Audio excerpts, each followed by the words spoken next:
दोस्तों नमस्कार। मैं हूं दीपक त्रिपाठी। आज मैं आपके सामने लेकर प्रस्तुत हुआ हूं वयम रक्षामः, एक कालजयी उपन्यास।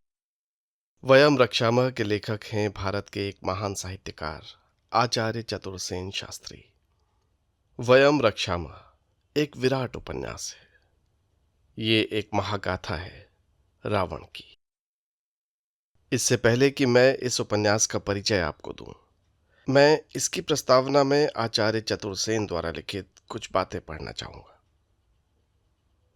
वो लिखते हैं, मेरे हृदय और मस्तिष्क में भावों और विचारों की जो आधी शताब्दी की अर्जित प्रज्ञा पूंजी थी, उस सब को मैंने वयम रक्षामः में झोंक दिया है।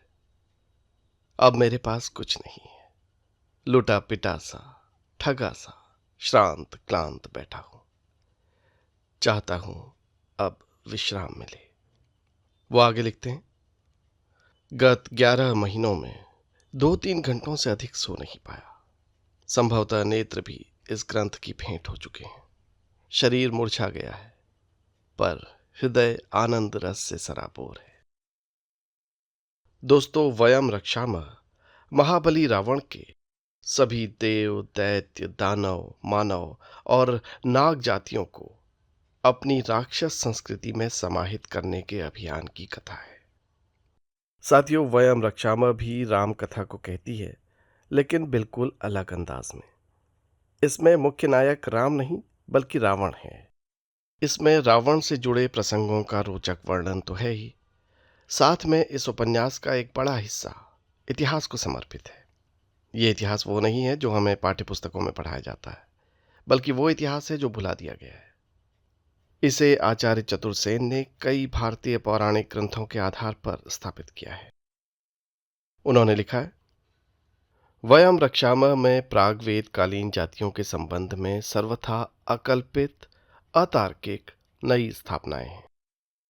मुक्त सहवास है, विवसन विचरण है, हराण और पलायन है, शिष्णुदेव की उपासना है, वैदिक अवैदिक अश्रुत मिश्रण है, नर मांस की खुले बाजार में बिक्री है, नृत्य है, मद है, उन्मुख अनावृत यौवन है। इस उपन्यास में प्रागवेदकालीन नर, नाग, देव, दैत्य, दानव, आर्य, अनार्य आदि विविध नृवंशों के जीवन के विस्मृत पुरातन रेखा चित्र हैं, जिन्हें धर्म के रंगीन शीशे में देखकर सारे संसार ने उन्हें अंतरिक्ष का देवता मान लिया था।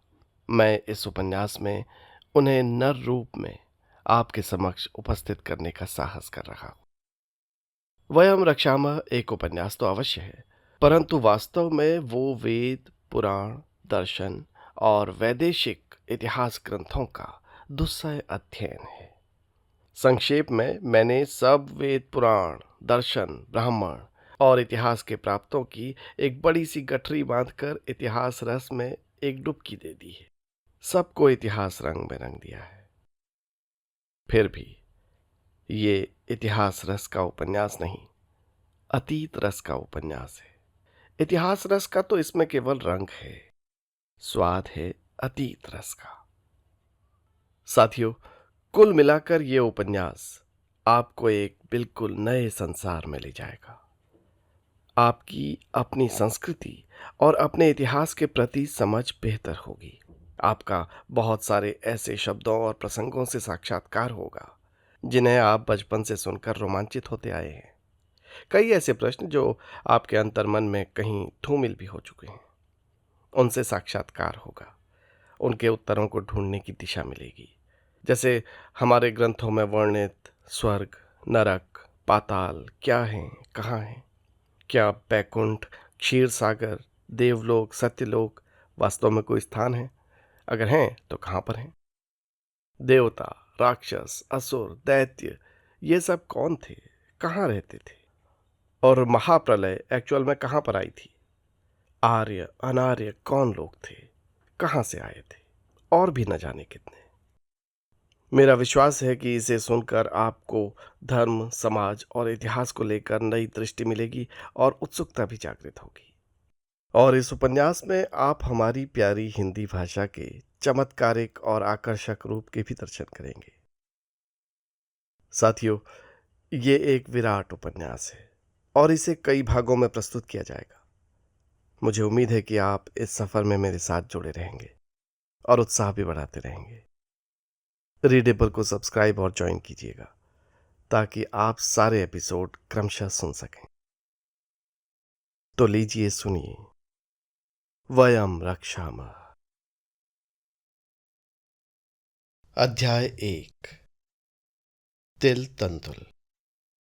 दोस्तों, तिल तंदुल होता है तिल और चावल। दूध में पानी मिलाने के बाद हम दूध और पानी को अलग अलग नहीं देख पाते, लेकिन तिल और चावल के मिलने पर भी दोनों को अलग अलग पहचान सकते हैं। यही है तिल तंदुल होना, यानी किसी से मिलन हो जाने पर भी अपना पृथक अस्तित्व बनाए रखना। इस उपन्यास की भाषा संस्कृतनिष्ठ हिंदी है। आप भी इसमें प्रयुक्त शब्दों के अर्थ खोजते हुए सुनेंगे तो भरपूर रस मिलेगा। कज्जल कूट के समान गहन श्यामल अनावृत उन्मुख यौवन, नीलमणि सी ज्योतिर्मयी बड़ी बड़ी आंखें, तीखे कटाक्षों से भरपूर, जिनमें मध्यसिक्त लाल डोरे, मदघूर्णित दृष्टि, कंबुग्रीवा पर अधर, बिंब से गहरे लाल उत्फुल्ल अधर, उज्ज्वल हीरकावली सी धवल दंत पंक्ति, संपुष्ट प्रतिबिंबित कपोल और प्रलय मेघ सी सघन गहन काली घुंघराली मुक्त कुंतलावली, जिनमें गुथे ताजे कमल शद्दल, कंठ में स्वर्ण तार ग्रथित कुंजामाल, अनावृत उन्मुख अचल यौवन युगल पर निरंतर आघात करता हुआ अंशुफलक, मांसल भुजाओं में स्वर्ण वलय और क्षीण कटी में स्वर्ण मेखला, रक्तांबर मंडित संपुष्ट जघन नितंब,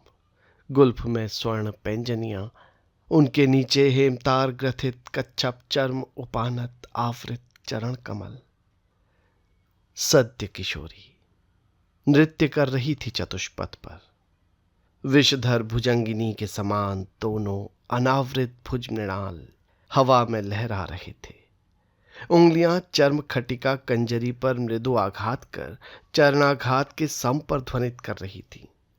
चारों ओर आबाल वृद्ध, नर नागर, नर नाग, देव दैत्य, गंधर्व, किन्नर, असुर, मानुष, आर्य, व्रात्य।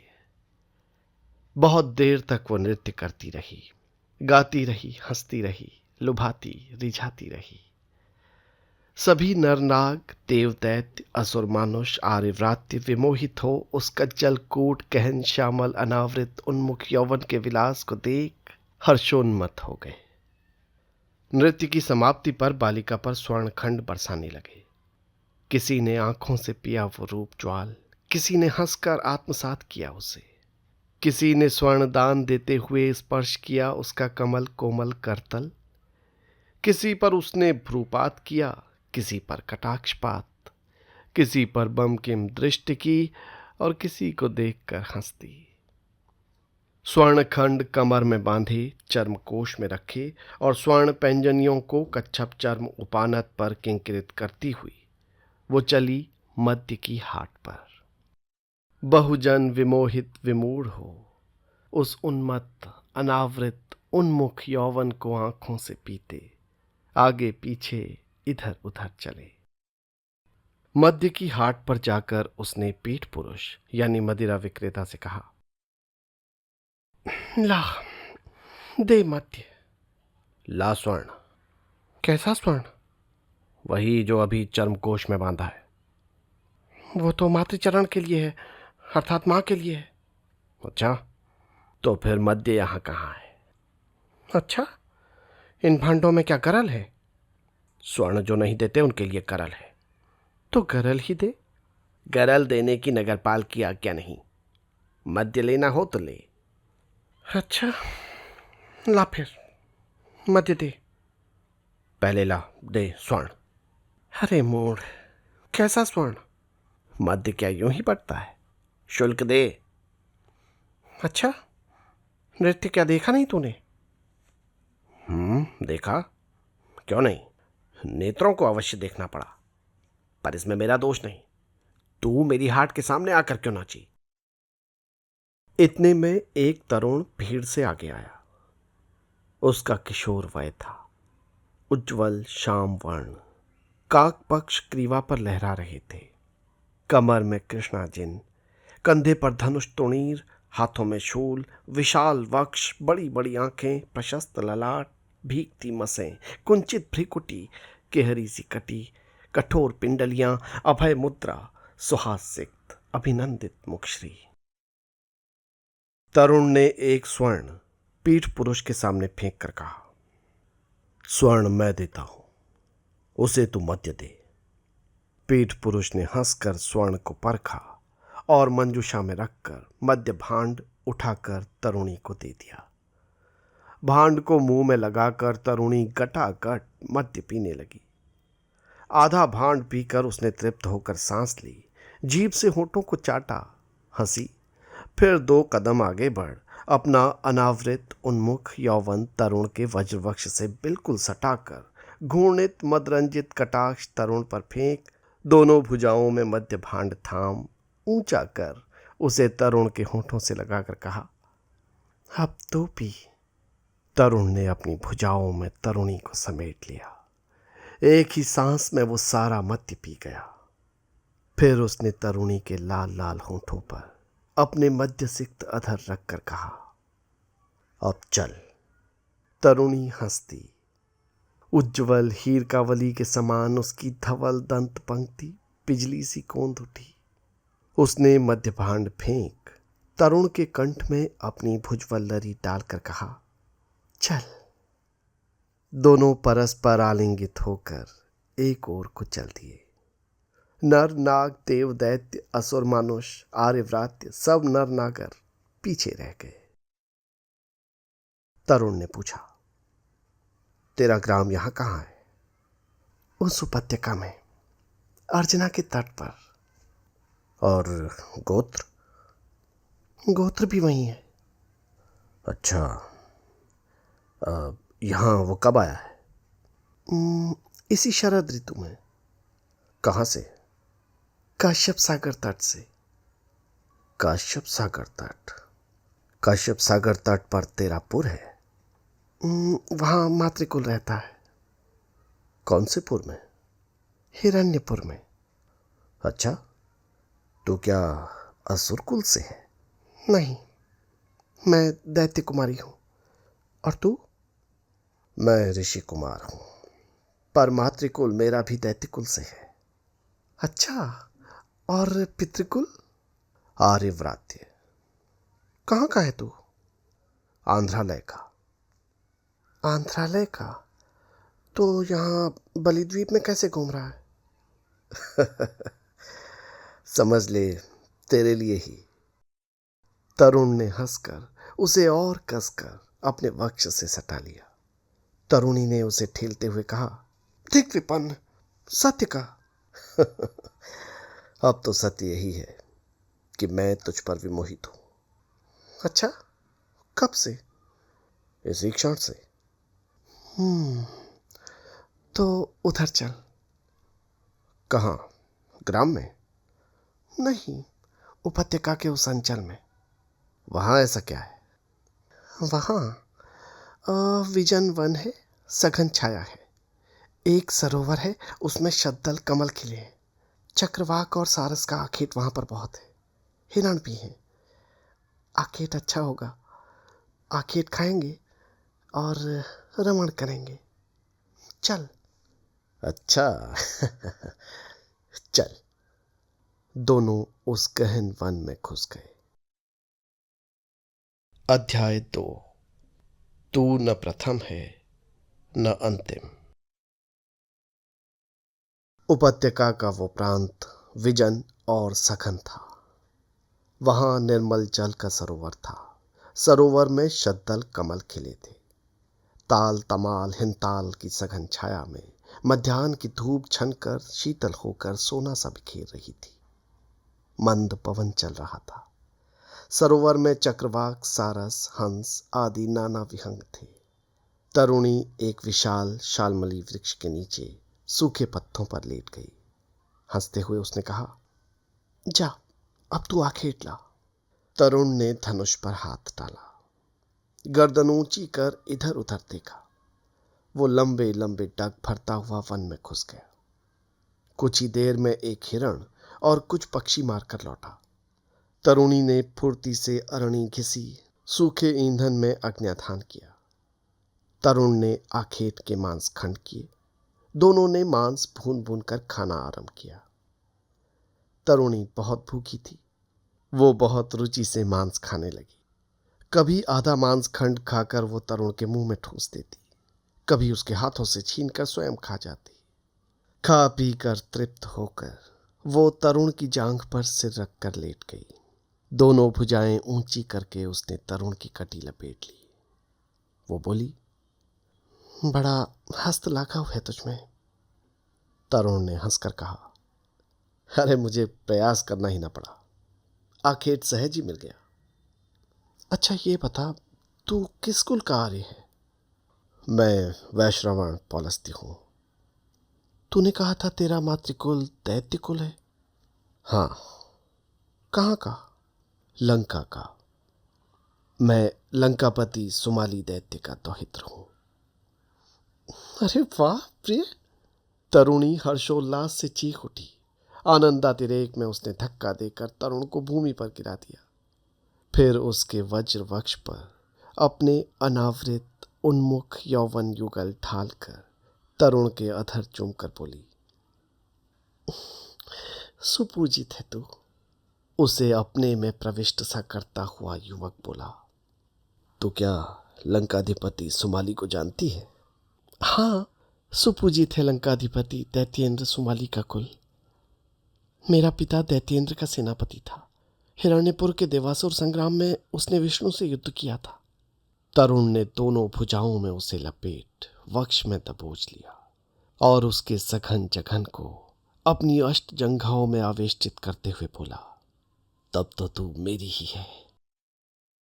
तरुणी ने अपना शिथिल गात्र जैसे तरुण को अर्पण करते हुए सुरासुरभित आवेशित कर्म श्वास लेते हुए कहा, आज मैं तेरी हूं, तू स्वच्छंद रमण कर। अच्छा, और आज के बाद? तरुण ने अपने दांत तरुणी के दांतों पर रगड़ते हुए कहा, जैसा मेरा मन होगा, जैसा मुझे रुचेगा। उसने नेत्र निमीलित कर लिए। तमाल की सघन छाया में से छनकर अपराह्न की सुनहरी धूप उनके अनावृत विवसन संपुटित अंगों पर पड़ रही थी। सरोवर में पक्षी कलरव कर रहे थे। दोनों निश्चल निस्पंद उस विजन वन में पर्णशैया पर एक दूसरे में समाये हुए से आनंदातिरेक से तृप्त सुप्त विस्मृत पड़े थे। तरुणी ने तरुण के कान में अधर लगाकर कहा, अब उठ। तरुण ने तरुणी के होंठों पर होंठ रखकर वक्ष पर भार डालते हुए होंठों में ही कहा, ठहर तनिक। नहीं, अब नहीं। देखता नहीं, सूर्य की किरणें तिरछी हो चली। उसने धकेल कर तरुण को अपने से पृथक किया और हंसती हुई उसे खींचकर जल में धंस गई। दोनों विवसन विजन वन के अगम जल में क्रीड़ा करने लगे। अमल नील जल आंदोलित हो उठा। दोनों एक दूसरे के पूरक, एक दूसरे के एकांत साक्षी थे।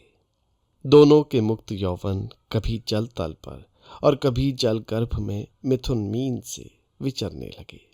कभी तरुणी जल में डुबकी लगाती, तरुण उसे छू लाता। कभी दोनों तैरते चले जाते दूर तक, कभी दोनों संश्लिष्ट हो तैरते। कभी उनके वक्ष परस्पर टकराते, कभी अधरोष्ट। कभी तरुणी जल की बौछार तरुण पर मारती, कभी तरुण उसके विवसन अनावृत गात्र को दोनों बलिष्ठ भुजाओं में सिर से ऊंचा उठाकर जोर से किलकारी मारता। सूर्य क्षितिज पर झुक चला। श्रांत क्लांत तरुणी तरुण का हाथ थामे जल से निकली। जल बिंदु दोनों के अंगों पर ठर ठर कर मोती की भांति इधर उधर भूमि पर बिखरने लगे। वो एक शिलाखंड पर अलस भाव से उत्तान लेट गई अपराह्न की पीली धूप उसके संपूर्ण विवस्त्र गात्र पर फैल गई। तरुण भी वहीं आ खड़ा हुआ। जल उसके लौहगात से टपक रहा था। उसके बाहुपाश में बहुत से शद्दल कमल पुष्प थे। उन्हें उसने तरुणी पर बिखेर दिया। तरुणी ने उसके गात को भरपूर दृष्टि से पीते हुए कहा, कमनीय है तू, रमण प्रिय है, प्रियतम है।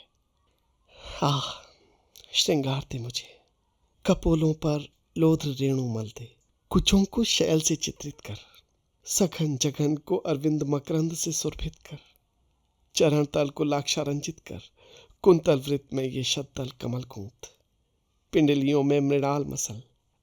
आह, मेरे निकट आ, परिरंभण दे मुझे, विश्रांत कर, ओ प्रिय प्रियतम। तरुण ने विधिवत रमणीय रमणी को श्रृंगारित किया, कुचों को शैले से चित्रित किया, कपोलों में लोध्र रेणु मला, अधरों पर लाक्षा रस दे, केशों में कमल गूंथे, जघन को मकरंद से सुरभित किया, भुजाओं में मृणाल वलय लपेट दिए। वो रमणीय रमणी श्रृंगारित हो मूर्तिमती सांध्य वंशरी सी दीप उठी। तरुणी का श्रृंगार संपन्न करके तरुण ने हंसते हंसते पूछा, बता, अब और तेरा क्या प्रे करूं। तरुणी ने अपनी भारी भारी पलकों में बमकिम कटाक्ष भरकर तरुण को आपाद विवसन देख, दांतों में लाल लाल जीभ को दबाकर सीतकार सा करते हुए मंद स्वर में कहा, अब परिरंभण दे, आप्यायित कर, चुंबन कर, सर्वांग चुंबन कर। उसने दोनों भुज मृणाल ऊंचे फैला दिए। तरुण ने आह्लाद अतिरेक से आवेशित सा हो सांध्य वंशरी सी उस कमनीय कामिनी को अपनी बलिष्ठ बाहुओं में अधर उठाकर वक्ष में समेट लिया और उसके प्रत्येक अंग के अगणित चुंबन ले डाले। आनंद विभोर हो रमणी ने अपनी भुजवल्लरी तरुण के कंठ में लपेट शत सहस्र प्रतिचुंबन किए। वो जैसे तरुण के अंग प्रत्यंग में संपूर्ण धंस गई। जगत जैसे खो गया।